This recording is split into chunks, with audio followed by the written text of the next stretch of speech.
రోజు ఉదయం భారతీయ జనతా పార్టీ పట్టణాధ్యక్షుడు శ్రీ పాలెం కిరణ్ కుమార్ గారు పొద్దుటూరు బీజేపీ నాయకులతో కలిసి వెళ్లి గౌరవనీయులైన మున్సిపల్ కమిషనర్ గారికి వినతిపత్రం అందజేశారు. పొద్దుటూరు పట్టణంలో 15వ వార్డులోని బాలాజీనగర్ 1, 2 మోడెంపల్లి ప్రాంతాల్లో మున్సిపల్ సమస్యల పరిష్కారం చేయాలని మున్సిపల్ కమిషనర్ మల్లికార్జునరావు గారిని పాలెం కిరణ్ కుమార్ గారు, బీజేపీ పొద్దుటూరు అర్బన్ 2 అధ్యక్షుడు గారు, కసెట్టి శ్రీనివాసు బీజేపీ పొద్దుటూరు అర్బన్ 2 ఉపాధ్యక్షుడు మరియు ఈ కార్యక్రమంలో రాష్ట్ర మహిళా కార్యదర్శి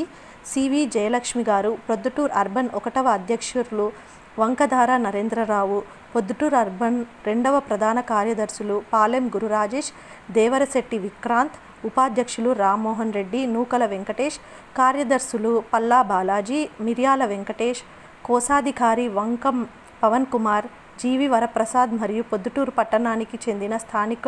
పౌరులు కలిసి వెళ్లి వినతిపత్రం అందజేశారు.